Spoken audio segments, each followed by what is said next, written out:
In 1993, the U.S. government served a search warrant against religious cult leader David Koresh. Koresh had been at the Mt Carmel Center in Waco, Texas, with a number of followers, including men, women, and children. The group had been stockpiling illegal weapons, and recently the Bureau of Alcohol, Tobacco, and Firearms and Explosives, known as the ATF, had received a tip regarding these illegal weapons on the premises. The ATF would arrive, guns blazing. This led to a 51-day standoff, the largest gunfight on U.S. soil since the Civil War, and arguably one of the biggest news stories in the world. So let's talk about it. Today's episode is all about the Branch Davidian compound, David Koresh, and the Waco siege.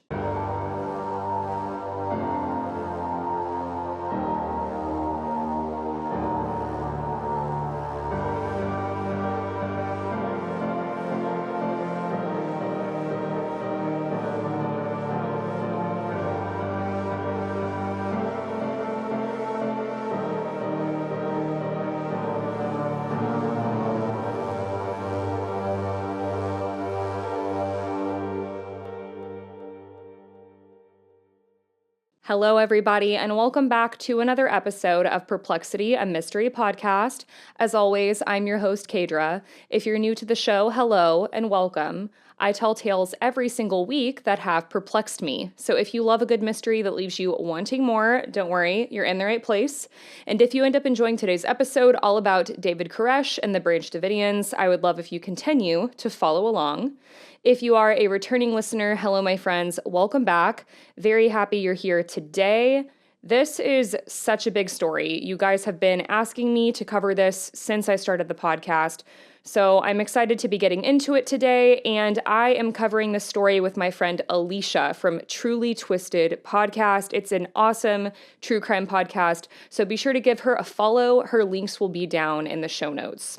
I do want to issue a trigger warning for sexual assault and violence, so listener discretion there, and all the sources I used for today's episode will be down in the show notes. So without further ado, let's get into the story of the Waco siege. So I'm super excited to have my bestie, Alicia from Truly Twisted, here with me for this story. Alicia, say hello to everyone. Hi, I'm so excited to be here. I think this is my third appearance on the show. Feel so honored. I think so. Kadra said that she's got a pretty crazy one for me that still I have never heard of, which surprisingly just blows my mind. This is such a big boy. I've been wanting to cover this for so long, and you guys have requested this pretty much since I started the podcast. So I'm excited. I live very close to where this happened, so a lot of these towns I know like all of the lore about, so it's a local story to me. And yeah, we're just gonna get right into David Koresh, the Branch Davidians, the Waco siege, and all of the controversy. There's a lot of opinions about this case. Okay, I can't wait. So, trigger warning for SA, and there's also, of course, violence because this is a siege with the government. And there are a lot of sources for this. I watched a couple documentaries also. There's a lot of books about this case too. So there's going to be tons of opportunities for you guys to learn more if you want to do a deep dive after you listen to this. But we will still talk about a lot. So let's start first by talking about David Koresh, the leader of the Branch Davidian cult. So David Koresh's real name was Vernon Wayne Howell, and he changed his name later. We'll talk a little bit more about that, but he changed his name when he joined the Branch Davidians. He was originally born in Houston, Texas in 1959 to a 20-year-old named Bobby Wayne Howell and a 14-year-old named Bonnie. They were not married. And yeah, Alicia's jaw agape right now. And that's obviously problematic for reasons that are numbers. 14 and 20. Yeah. And it's interesting that you say that because it seems like David Koresh would do the same thing throughout his life. So they were not married, and 2 years after Koresh was born, Bobby and Bonnie broke up. Then Bonnie got married to this guy named Joe Golden, but Golden was abusive also, and they got a divorce. Not so golden. Gotcha. Not so golden. Yeah. It also reminded me of Joe Goldberg, the guy from You. In 1962, Bonnie moved to Dallas, Texas, and put her son, David Koresh, I'm just going to call him Koresh to decrease confusion, in the care of Bonnie's mom and older sister, because Bonnie just wasn't really able to take care of him during this time. And for a couple of years, Koresh believed that Bonnie's mother was actually his mother, and Bonnie told Koresh that she was his aunt. Like a Ted Bundy situation. Like, that doesn't make for healthy adults, people, when you lie to them about who their real parents are. Yeah, kind of can lead to, identity crisis and things like that. So this went on for, I think, about 2 years. And Koresh he was 3 also when this happened. So he found out the truth when he was 5. And at that point, Bonnie did feel like she was more stable and able to take care of him. So he's, from a young age, going from place to place, family to family, ends up back with his mom. She gets married again to this guy named Roy Winfred Haldeman. He was a merchant marine. And at this point, David Koresh started being sexually abused by one of Bonnie's male relatives. So Koresh would later describe his childhood as lonely. He also reported having a lot of eye issues, like poor eyesight, and he was dyslexic. He was put in special education classes, which was common back then. If you had any kind of learning disability, everyone gets pushed into one room.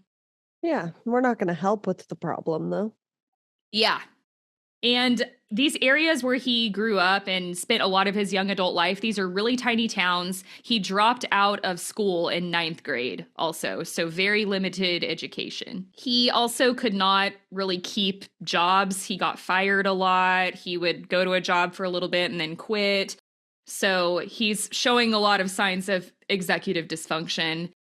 And when he was 19, then he started dating this 16-year-old girl, which was illegal, and they had a sexual relationship. She ended up getting pregnant and moved away and kept the child, and then David Koresh never got to meet the child. Probably for the best, it sounds like. Yeah. I would say, knowing everything I know about this guy, he's kind of a horrible person, so yeah. It's for the best. Soon after this, David Koresh became a born-again Christian. And he joined the Seventh-day Adventist Church in Tyler, Texas, where he started dating a 15-year-old named Sandy Berlin.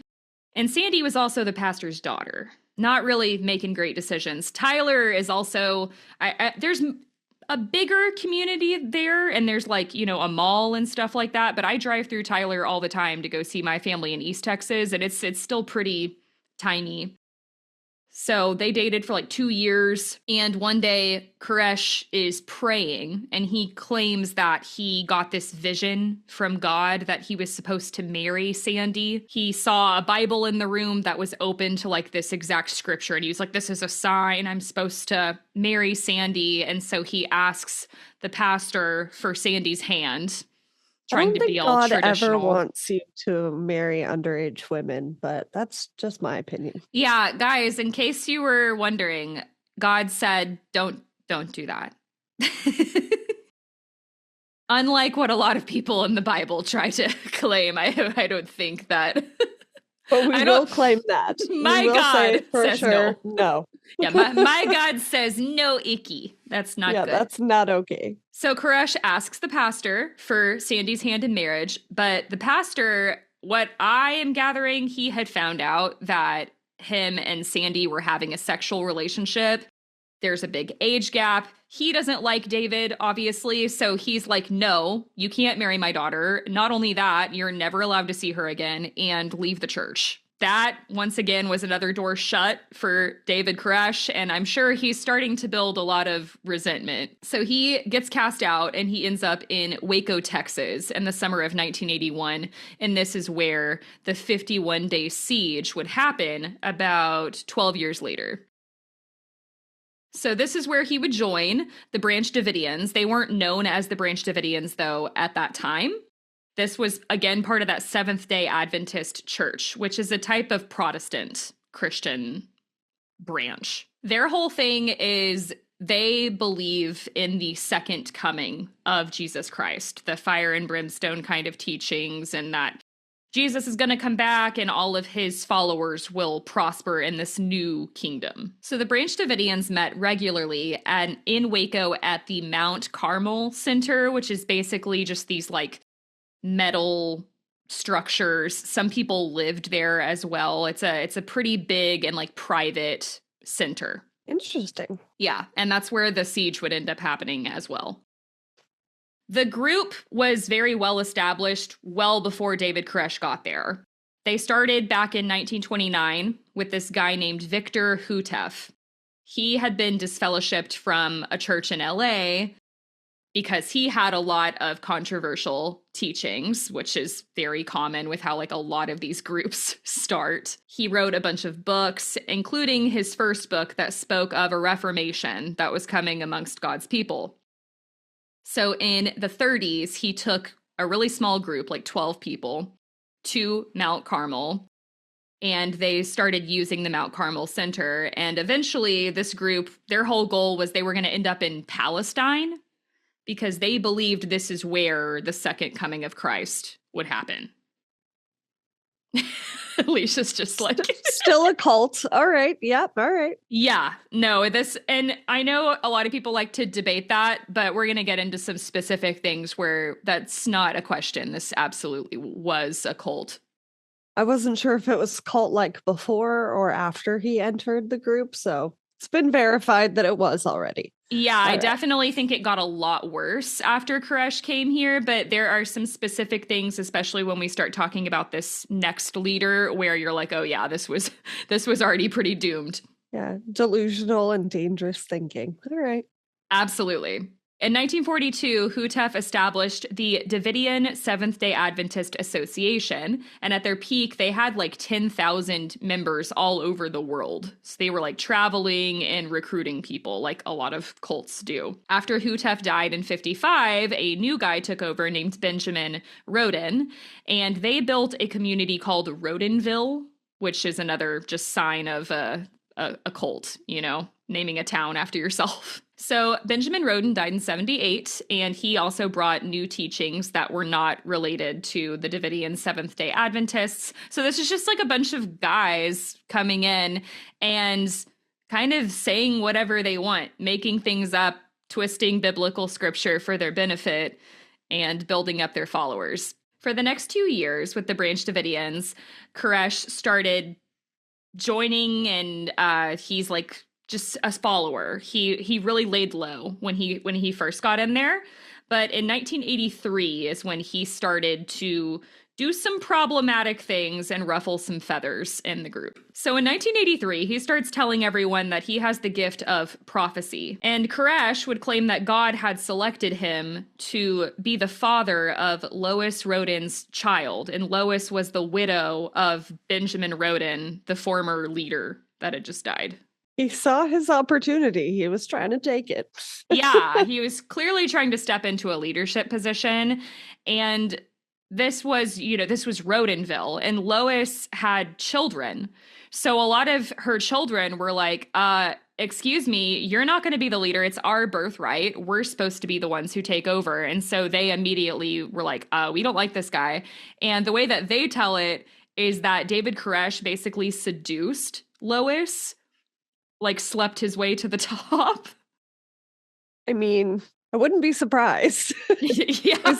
he's already manipulating scripture and God's wisdom to get his place in the church to begin with, or in the group. So, and Alicia, what is the adjective that people always use to describe a cult leader? Narcissistic. Charismatic. Yes, charismatic as well, I guess. And he was. He's fitting all the tropes for sure. Yes, absolutely was a narcissist, though, as well. So in 1983, Koresh then started doing teachings. He would claim that he was going to be like the second coming of Christ, and over time he started referring to himself as the Messiah. His teachings were obviously controversial in the group, and then this mysterious fire happens one day at the Mt Carmel Center, destroying some of the buildings, and Lois Rodin's son, George, gets really pissed, and he accused Koresh. He was like, "You started this fire, da da da da da." Koresh would say, quote, "No man set this fire. It was the judgment of God." So not really helping his case there. He's like, just let me be your leader and he'll be happy. Random fires will stop being set. Right. Yeah, exactly. It seems like he knew what to do, like how to push buttons and get to be in charge. So at this point, George Rodin forced David Koresh off of the property at gunpoint, and Koresh then took about 25 followers with him to Palestine, Texas, where I have been many a times. That is where a lot of my family lives. It is super tiny. One of my cousins graduated there with a class of 13 people, and they lived in like a bus and little shacks and tents. Hey. He's doing it the Manson way. Yes. No, absolutely. Some people do compare him to Charles Manson. And yeah, he was roughing it with this group. And during this time, Koresh also started recruiting some new followers. He would travel, I guess, in this bus, and they would go to California, and then I guess sometimes they would fly because they ended up in other countries. They were getting people from Australia, Israel, the UK. There was this interview I watched of this family who lost 2 of their children from Australia to this cult. So like David Koresh showed up, recruited them, and they lost their son and daughter to this cult. And then like some of the first people to die in the siege were this family's kids. And so it was really obviously very hard for them. And they like flew out to Texas and were hoping that they would be able to reunite with them. How was he getting the money for this? I don't know, but I would assume like a lot of cults, the other followers were probably continuing to work. A lot of them were middle class and in their like 20s and 30s. And gotcha. So then they probably, I imagine, would, give a lot of their money, if not all of it, to him. Yeah. Let's keep this movement going. We need your help, everybody. Right. Yeah. So his visions start getting more and more insane. He starts telling everybody he's the modern day Cyrus, which is the founder of the Achaemenid Empire. Another classic cult tactic. I'm a descendant, or I am a deity, So eventually Koresh came to the conclusion that the second coming of Christ was going to happen soon, and it was going to happen in Waco. And this is what you call a self-fulfilling prophecy, because wasn't it supposed to happen in Palestine before, though? Yeah, that's what the last leader said. Oh, gotcha. Yeah, and Koresh was like, "No, that's not right. It's happening right here, baby."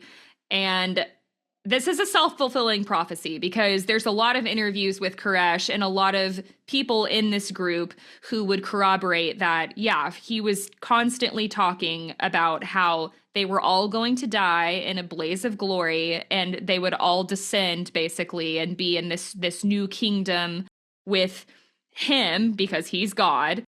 And this is what was supposed to happen. And he also said that the fire would happen because the government would come in and kill them. So they were trained to think that the government was dangerous, and they start stockpiling all of these weapons. So they did this for many, many years. Like doomsday thinking. Absolutely. Yeah.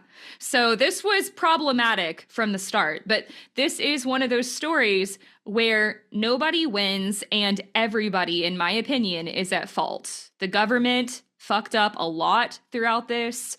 The Branch Davidians also made a lot of mistakes, and David Koresh is, or I should say was, he's not alive anymore. David Koresh was a horrible person. So yeah. The true victims in this were the children that lived on this compound. Yeah. So he is basically saying that their center is going to be known as the Davidic Kingdom. And this is ultimately why he changed his name to David Koresh, because the book of David and, the king of He's like this descendant of King David. Biblical name. Yeah. Yeah, he claims he's like a descendant of King David or something. So Lois Roden, the woman he seduced, she died in 86. And George Roden, had taken over for a while. Koresh weasels his way back in. George Roden was still, involved at this point, but was getting like really angry with Koresh. George Roden was also insane. I've watched a lot of stuff with him. He ended up in a psychiatric ward, and there was like this whole shootout with him and David Koresh that gets really, really crazy. Oh my goodness. Yeah. So there's a lot of things that we could talk about. Well, look at the environment that he grew up in. Yeah. No, totally. And like, this is like tiny town in Texas where you can easily obtain a lot of weapons. And there's a lot of like a lot of cults, there's a lot of he said, she said, but it does seem like George Roden was also very crazy. I do want to bring up this one story with George Roden, and then we'll spend more time talking about the actual Branch Davidians and the siege. But this just kind of gives you an idea of like the Branch Davidians were doomed from the start. Before Koresh even got there, he just made things worse. So in 1987, George Roden exhumed a body from the community cemetery. He claimed that he was just relocating this body, but either way, that's illegal, obviously. And David Koresh claimed that George Roden had actually exhumed this body because he challenged David Koresh, basically saying whichever one of them could resurrect this body, they would be the true leader of the Branch Davidians. So you just kidnap a random corpse? Like, you can't do that. Oh my God. I think it was one of their former followers, if I remember correctly. But still, no, like, you can't do that. This is like a community cemetery. This is not on their land. Can you imagine seeing this shit or overhearing that conversation? Like two men over a corpse, just like, who's going to bring it back first? It's like, you are both so unwell. Yeah, no, clearly you are both very mentally unwell. Koresh was also a little rat. He went to the cops and he told on Roden because, again, he's trying to take over the cult and he wants to have Roden, out of there. So he's clearly trying to get him in trouble.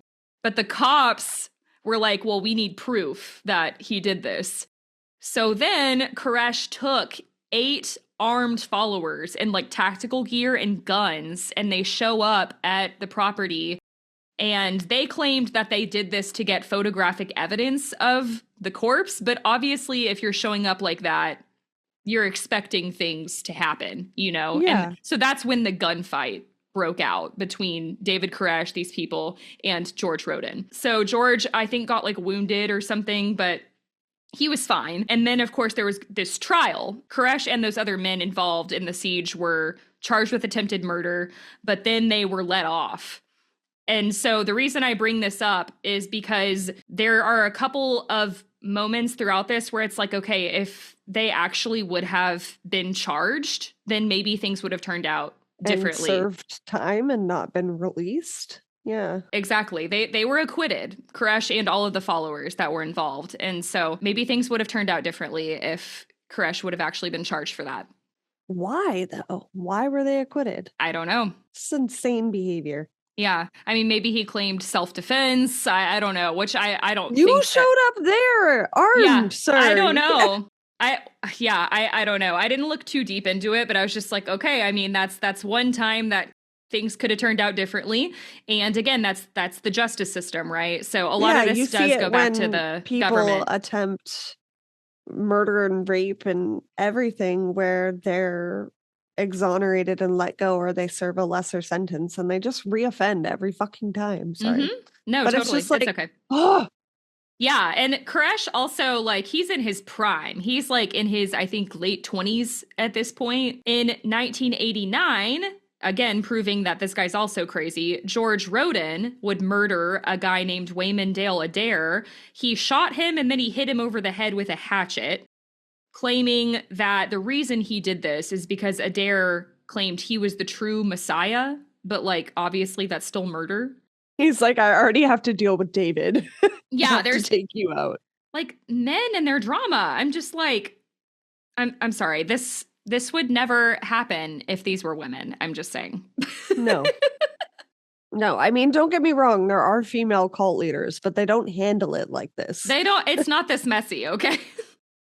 Roden claimed that the man was sent by David Koresh to kill him, like a freaking assassin. Roden was then committed to a psychiatric hospital, and he was declared insane. And so it's at this point that Koresh is like, oh my gosh, this is my moment. George Roden, all the Rodens are gone. Now I can be the one true leader. So he takes over the Mt Carmel Center, and he had still been living like out of a shack basically, and like the bus and stuff. So he brings everybody in. Inside of the Mt Carmel Center, David Koresh finds Roden's old meth lab. So he calls the cops again because David Koresh, he may be a crazy cult leader. He may be a pedophile, which we are going to talk about, but he does not like drugs.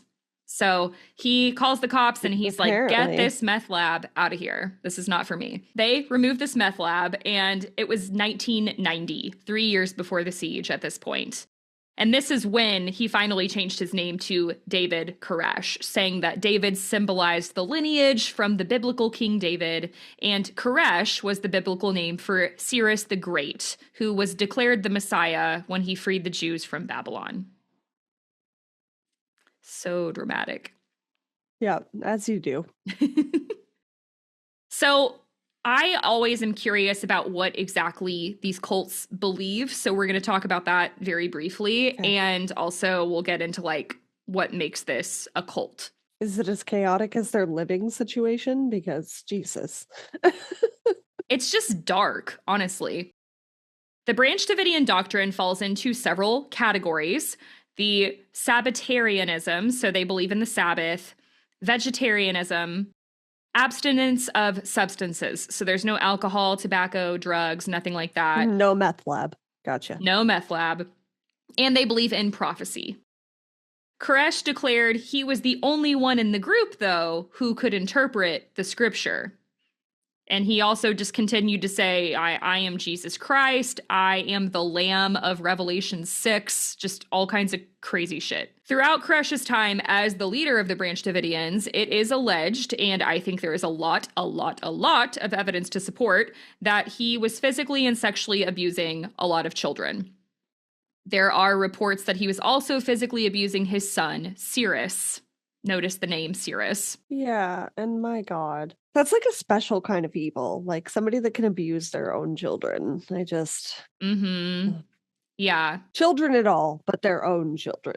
Well, and I know, like, so part of the, like I said, this story gets controversial. So part of it is like when this story first broke, it seems like a lot of people didn't know that David Koresh was a pedophile. There were a lot of things going on where, like, very recently, where the government had come in and like were using brute force and killing people. And so a lot of people were siding with the Branch Davidians because the government came in very excessively and violently, which I kind of sit in the middle on this whole thing, and we'll talk about that. But, you know, a lot of people didn't know that he was a pedophile. A lot of people sided with him.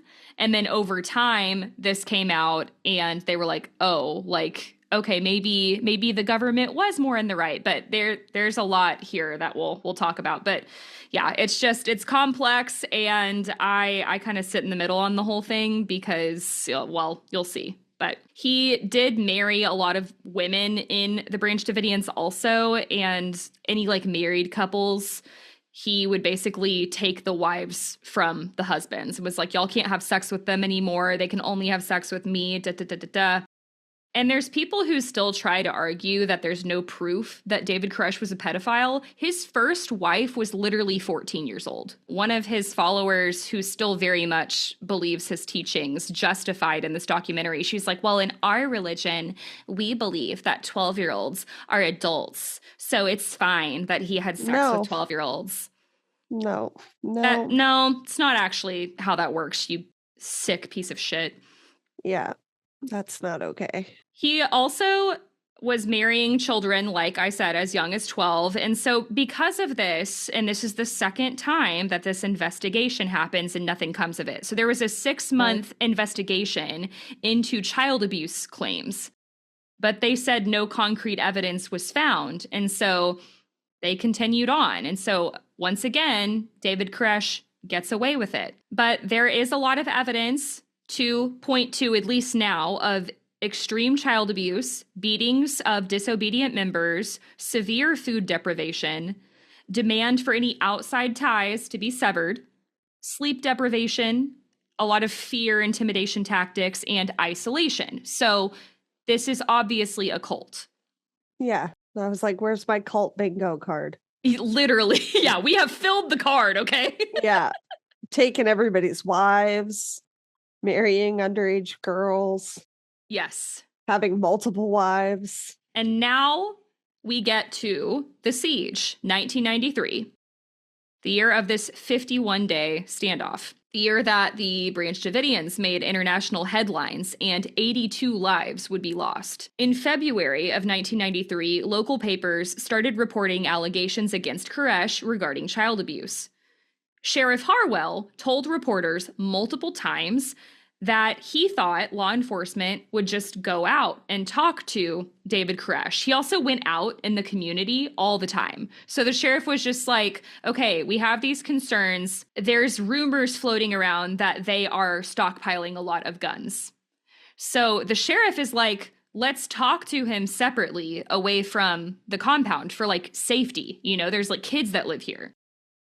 And so they had been talking about this for years, that he was on their radar, is what I'm trying to say. But that's a legitimate concern, so that makes sense. Yes, and that's one of the big problems that I have with this, is that a lot of people, including people in law enforcement, were like, why didn't you just grab him when he was out in the community? Why did you show up to the compound when you knew that there were women, children, all of these illegal arms? There's way more danger in doing that. So February 28th, 1993, at approximately 9:30 a.m., 100 law enforcement officials from the ATF showed up. And so this is the Alcohol, Tobacco, Firearms Division. They are showing up, they say, because there have been a lot of they had this guy that was posing in there as a Branch Davidian for several months. He's like undercover. And they find out that there's a lot of illegal weapons there. So that would be why the ATF is there. But they change their tune later and they're like, well, also child abuse, blah, blah, blah, blah, blah. The ATF has literally no jurisdiction I was going to say whatsoever. They would cover that. Yeah, exactly. So they kept changing it like, oh, well, we're here because of child abuse too. And isn't that so messed up? Blah, blah, blah. Yes, but that's not your jurisdiction. So what are you talking about? Yeah, it's like they're trying to save face for not doing their due diligence. Exactly. Yes. Like I said, Koresh had been on the government's radar for quite some time. He had been on the ATF's radar investigation-wise at least since May, and they had a lot of automatic weapons on the compound. They had grenades. They had been teaching the children, the women, like everybody knew how to use these guns. And the guy who was in there undercover was telling them, like, hey, there's like everybody here knows how to use guns. This is like an army. So we need to be very smart with how we do this warrant. That's terrifying also. It's extremely terrifying. Yeah. And so I don't want to downplay how scary the Branch Davidians were. These were dangerous people. The children, of course, I think were victims in this. They have no control. But David Koresh was a sick pedophile and a very, very dangerous person. So I think that they are very much at fault, but I also think that the government messed this up from the very start. So like I said, Koresh had said they were all going to die in this fiery blaze of glory. So obviously when a bunch of armed government officials show up, what do you think is going to happen? The media also played a big part in this. They got word about the ATF raid, which how do you think they found out about that? Somebody would have had to have told them. Yes. And so the ATF, that's another thing, is like they got really mad at the media because they were like, why are you guys here? Why are you recording everything? Blah, blah, blah. They were fine when they were there at first, and they were winning. When they started losing, the ATF changed their tune and started getting like violent with the media and pushing them, and were like, why are you here? Blah, blah, blah. I think that the ATF tipped them off, and they thought that this was going to be this big story, and oh, look at us, and we got this guy. Them look good, but it actually did the opposite. Yeah, and they were embarrassed. So news reporters show up, and on the way, they get lost because this is a really remote area. There's a mailman driving by. You couldn't find my bus parked in the middle of the desert? Well, this is when they have the center. Yes. The Mt Carmel Center. But yeah, it's very remote. I would assume that they don't really go out here very often because it's private property. So yeah. They get lost. They see a mailman driving by. They ask the mailman for directions. They don't know that this guy is a Branch Davidian. The mailman stops. He's like, yeah, what are you guys doing here? Blah, blah, blah. The media, because literally no one in this story can do anything right, is like, oh yeah, the ATF are about to raid the Branch Davidians. And the mailman plays it cool, and he's like, oh, that's interesting, blah, blah, blah. Yeah, haha. And so he floors it, goes back, and warns Koresh. So now everything's ruined, right? Like, he knows, and they can like that, and they're gonna go in with a violent mentality of like defending themselves now. Exactly. And so the guy inside, Robert Rodriguez, he has been there for months, and he knows how dangerous this situation is. Rodriguez was also in the middle of a Bible study with Koresh, and so he witnessed Koresh finding out that, hey, the media are on the way, the ATF are on their way. And Koresh was visibly disturbed. He dropped his Bible, and he was like, the time has come. So Robert Rodriguez runs out. He calls the ATF, and he's like, hey, this is not the way this was supposed to go. You guys have to call this off. He knows y'all are here, and he's getting everything ready. And the ATF didn't listen. They were like, well, if we do it fast, it'll be fine, and we're going to go forward. That's so frustrating. Again, I think that everybody messed up throughout this. The ATF arrives with dozens and dozens of heavily armed men, squad cars, and their warrant. And who sticks his little head out but David Koresh? He asked them to leave. The ATF, of course, did not. And pretty much immediately after this, someone shoots. We don't know who. According to the ATF, they did not fire first. According to the Branch Davidians, they did not fire first. Neither are a reliable source, so we don't know. Everybody fucked up here. Yeah. Yeah.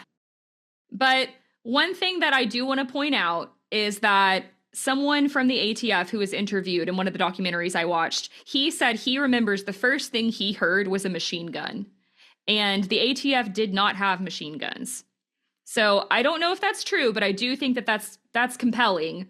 So I would not be surprised if the Branch Davidians fired first. They were also throwing hand grenades out the windows at the armed ATF. The agents are throwing their ladders on the roofs. They're climbing up. And I mean, it was a literal battle zone. There's a lot of footage as well, like just endless amounts of footage of this. And it is a literal war zone is the only way I can describe it. It's just nonstop gunfire. That's so scary. It's extremely scary. And keep in mind, there's children in here.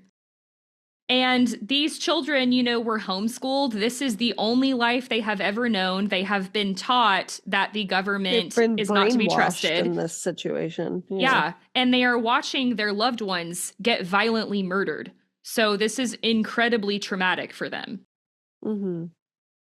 In the Waco American Apocalypse docuseries on Netflix, a news reporter described the sounds as, quote, bullets raining down like a war movie.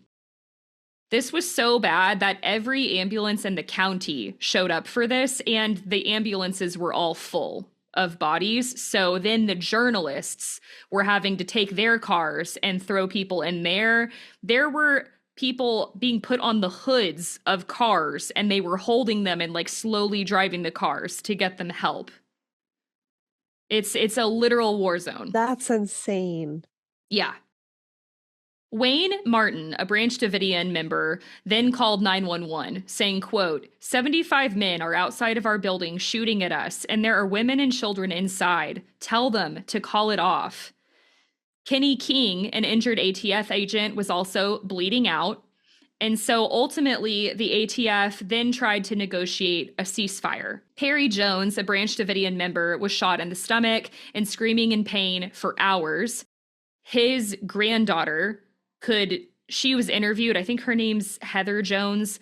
She could hear her grandfather screaming in agony for hours. He was begging someone to like shoot him and put him out of his misery. And some of the members did. They shot him. David Koresh had also been shot twice, and he was wounded very severely just in this first day, which was something that I didn't know. And this goes on for 51 days. So he's inside.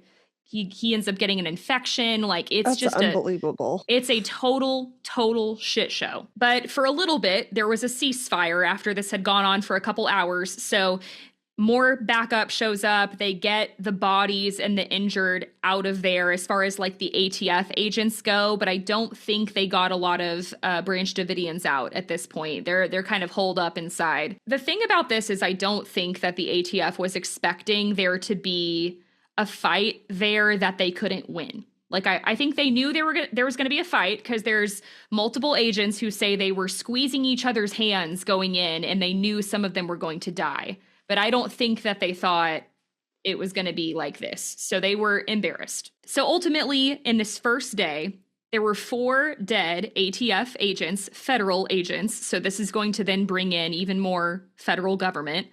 There were 6 dead Branch Davidians and 19 injured. And so this story goes international. The FBI and the hostage rescue team then show up. The hostage rescue team is extremely agitating, extremely violent throughout this whole story. They remind me a lot of what we are dealing with right now with ICE in the United States. That's the best way that I can describe them. Like I said, everyone messed up. They didn't make anything better. No. It seems like the only people who were like really trying were some of the FBI negotiators. You could tell they were like genuinely upset when this was going south. Well, yeah, and they should have listened to what like, I forget the guy's name that was on the inside, but they should have listened to him from the beginning. No, exactly. There were people throughout this that were like, guys, do you not see?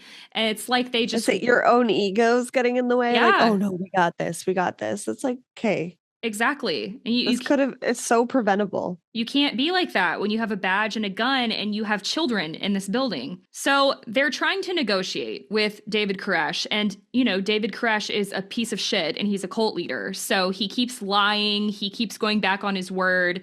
And one of the things that he kept telling them is he wanted his sermons played for like the masses.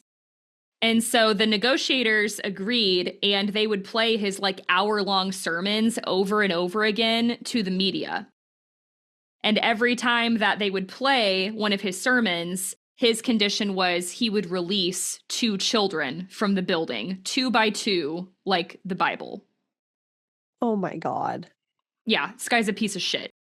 And let me guess, he didn't do it. He did, but he also kept saying, yeah, I'm ready to come out soon. I'm ready to come out soon. And then he kept being like, actually, I'm getting a message from God that I can't come out yet. And that's why it kept getting dragged out. So he did release, I think, like a couple dozen children. But for the most part, like all the adults would end up, like some left, but a lot of the adults would stay and David Koresh would stay the whole time. And he just kept pushing back when he was going to come out. So, I mean, to me, this really just shows he didn't give a shit about the safety of his followers. He just wanted, you know, to get his message out. Because if he did, he would like have let the kids go or anyone who wanted to leave. He's injured at this point too, isn't he? So yes, yeah, he was like actively dying. Yeah, so it's like, he's literally willing to die on that hill that he knows best and that the world needs to hear his nonsense. Right. Yeah, exactly. Day 2 of the siege, the hostage negotiation team from Washington, D.C. arrives. They had this different guy from ATF that had been negotiating, and then they had this new guy take over. This is another thing I just want to highlight because there was so much miscommunication. We have the FBI, we have the hostage negotiation team, we have the ATF, the Branch Davidians that are calling 911, and we have David Koresh, and they're all saying different things. The hostage negotiation team was like extremely agitating, and they kept doing things against the negotiators' recommendations. And so Koresh keeps getting agitated, and it's like building mistrust with them. And then they keep switching negotiators. And so there was just a lot of really poor communication and organization throughout this. In the weeks that followed, the FBI surrounded the compound and attempted to persuade the Davidians to surrender. At first, the agency gave Koresh whatever he requested. They were, broadcasting his speeches, but ultimately, Koresh would allow 37 Branch Davidians, including 21 children, to leave the compound. But eventually, Koresh had had enough, and the followers also had had enough. So they start holing themselves up in the compound. They're like barricading themselves. And then the FBI gets even more divided. There's people that were like, we need to keep negotiating. And then there were other people who were like, the only answer at this point is brute force. Like, we have to end this by any means necessary. Increasingly aggressive techniques were used to try to force the Branch Davidians out. For instance, sleep deprivation of all of the Branch Davidians. They would play extremely loud music, the sounds of jet planes throughout the night, Buddhist chanting, and I am so sorry, Alicia, the screams of rabbits being slaughtered. Oh my God. Yeah. And like, why are we causing madness amongst people with weapons? Okay, can we just... What are we doing? Armed military vehicles from the hostage negotiation team were also regularly destroying perimeter fencing, buildings. They're running over the Branch Davidians' cars. They're running over graves of the other members. And the negotiators from the FBI are like, what are y'all doing? Stop. That's not cool. Yeah. They're their own agency. So they're like going rogue. They're like, we don't answer like to you. Purposefully provoking them, though. Like, what are you trying to gain there?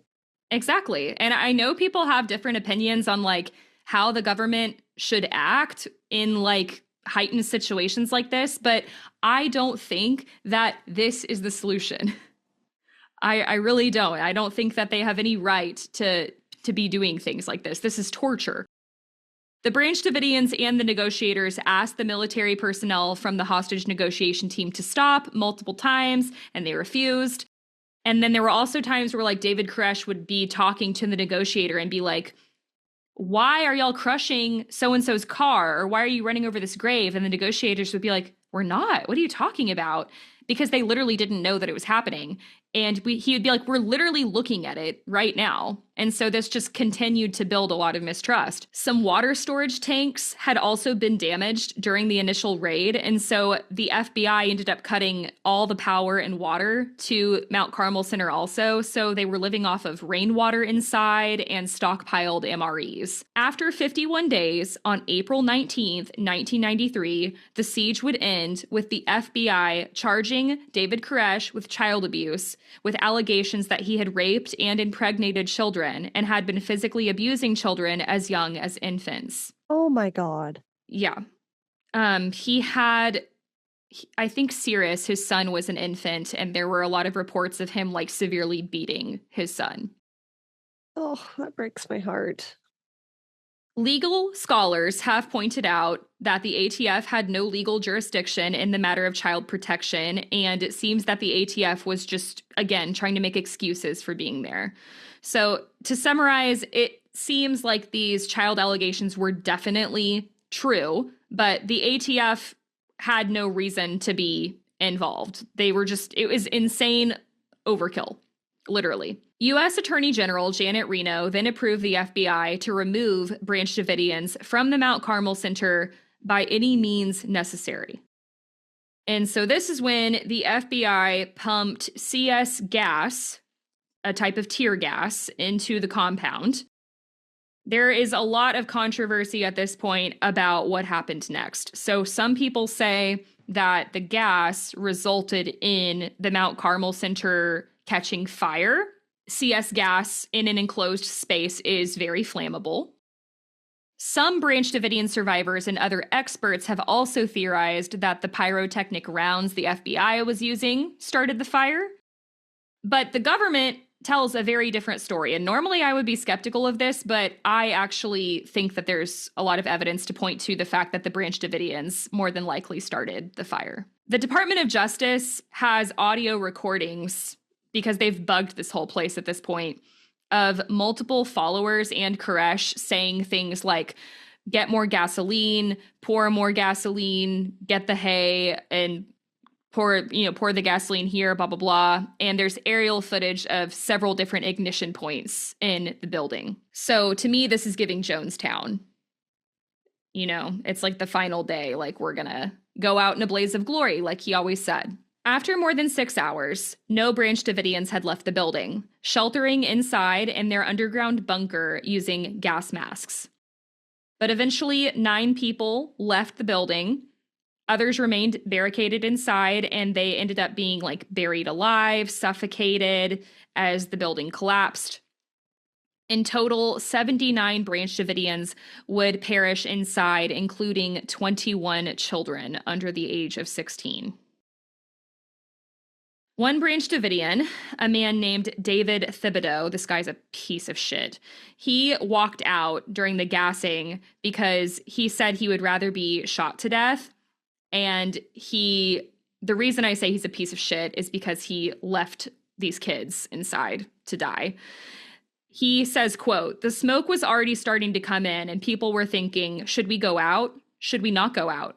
I look over and Wayne Martin is leaning against the wall next to me, and I start to see the smoke coming around him. He takes his gas mask off. He just kind of leans against the wall and he slides down onto his feet. And as soon as he slid down, the smoke covered him and I couldn't see him anymore. I saw some of the other guys go out. Then the wall caught fire next to me. I could feel the side of my hair singeing and crackling. And that was it. It was that I had a second to get out or to burn." So I just wanted to include that because it kind of puts you in the building, Coroner reports would later show many Branch Davidians died from a single gunshot wound to the head, including David Koresh. It's not clear if these wounds were self-inflicted or if they were killed by someone else. 20 people, including 5 children under the age of 14, had been shot, and a 3-year-old had been stabbed in the chest. Oh my God. So I do think that there's a lot of evidence here for mass suicide or mass-assisted suicide. FBI agent Bob Ricks also has an interesting theory regarding Koresh being found dead with a gunshot wound. So David Koresh had this right-hand man named Steve Schneider, and he was inside on the final day. He believes that Steve Schneider is the one who shot and killed Koresh before the fire got to them because Schneider realized Koresh was a fraud and then he turned the gun on himself. I don't know his reasonings for this, but I just thought that was an interesting theory. But that doesn't explain everybody else. No. Yeah. I don't see a situation, as horrible as this is to think about, I don't see a situation where those kids did that to themselves. No. Yeah, no. Yeah. And that obviously the 3-year-old being stabbed in the chest, it's clear that what happened there, that was murder. So yeah. Ultimately, this raid resulted in the death of over 80 people. Because Koresh was often seen out and about in the community, many people have questioned why the authorities didn't just arrest him in town.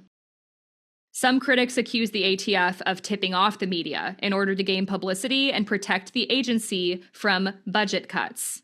It's widely known that budget cuts were supposed to happen for the ATF that year, and so a lot of people criticize that they were trying to basically make themselves look good to the public and say like, oh, look what we did. Now you're not going to cut our budget. And it led to this instead. Another damning argument when you're talking about the belief that the government fucked this up just as much as the Branch Davidians is Janet Reno. So Janet Reno was the attorney general at the time, and she was significantly involved in the decision-making throughout the siege. She's the one who said, go in by any means necessary and end it, and gave the okay for the gas. She actually came out publicly shortly after this and said she took full responsibility for the decisions that day and that she deeply regretted the outcome. She insisted that the decision-making was hers and hers alone, and many people would say this was a political suicide. So I mean, she's admitting how badly they fucked up. You know what I mean? The siege did result in the FBI changing several of their tactics and procedures, with deeper training and a greater emphasis being on crisis negotiation and peaceful negotiation. The hostage rescue team also made a lot of changes after this. Holy shit. Yeah. One other thing that I just want to note really quick, the Oklahoma City bombing happened shortly after this. And the murderer who carried this out did this on the 2-year anniversary of the Waco siege and said one of the reasons he did the OKC bombing is because of attacks, violent attacks that the government had made on people, including Waco. So another thing where it just makes you wonder if the government would have done their job all those years ago, could this have turned out any differently? And again, I don't want to undermine, don't glorify and publicize it in that way either, because all that's doing is teaching people that this is the solution for that, hence the bombing. Like, it's just it's promoting more violence. I don't understand the... Yeah. From everything that I have read and all the cases that I have covered, it doesn't seem like going to a private cult building where they have weapons of mass destruction and women and children, then that you should go in guns blazing. Like, I don't see how that would ever be a good peaceful outcome. Situation. No, yeah. It's aggravating an already dangerous situation. Right. And there's a lot of cases too where the police, for example, show up for like a mental health concern. Like, someone gets called about this person who has a mental health crisis, or they're autistic and they have a mental health crisis, and the police are not properly trained on how to de-escalate these situations. So it reminds me of things like that, where I'm just like, you guys have to get better fucking training. Like, you should be able to de-escalate situations like this. And like, yes, they had the negotiators there, but there was like 2 of them. And then they have all these other people that are not trained, and all they're doing is aggravating. And I don't think that that is the solution. And I guess the last thing that I want to say is I did not plan this episode with the timing of like what is going on in the US right now, but I do think that this is something to think about. This is just kind of an example of the government being violent and it only leading to the victimization of innocent individuals. So I find this case very frustrating. Violence isn't the answer. Exactly. So that's the real story behind the Waco siege. And there's a lot that I didn't know about it. So you did a fantastic job of covering it, because I can imagine that would have been a very daunting case to approach. Especially because mass shootings are so triggering for some people, but it's scary. Like, that groupthink at that level of a delusion plus this level of violence is just such a scary situation. I can't believe that it lasted that long. 51 days, almost 2 months. That's insane. I can't even imagine. Yeah, and then like, they're living off of MREs, the rainwater, they're getting sleep deprived, they're being tortured by the hostage negotiation team. So then that, is going to lead to like psychosis and making this even worse. Like, I don't understand what these people were thinking, but I also have no empathy whatsoever for David Koresh. The guy's a total piece of shit. and he deserved what he got. I feel so awful for the kids that were involved in this and having to see their loved ones die in such a horrific way. That, and there's always multiple sides to the truth. So I think that you covered it in a way that is all encompassing. Well, it's hard too, because there's not, smokes. Yeah, and there's not a reliable source here. No, this is just like absolute chaos. Yeah. Like it should have never gotten to that point, but I'm very thankful that I got to learn about it from you and that you had me on to tell me about it. Yes. Yeah. Do you want to talk? My computer doesn't decide to crash out again. I don't know what's going on over here. Yeah, we've been having some internet issues or something. So hopefully it doesn't edit or take you too long to edit them together. I'm hoping it'll all be good. Alicia, tell my lovely listeners about Truly Twisted. Yes. So I am the host of Truly Twisted. I release new episodes every Thursday. I have 35 episodes that are out right now, and one episode on YouTube as of when we are recording this, basically yesterday. So yeah, Kadra has graced us with her presence on that episode. We covered the murder of Elizabeth Short and some of the theories surrounding the Black Dahlia. So if you want an episode to start at, that's episode 35. And I hope to see you over there. Yes.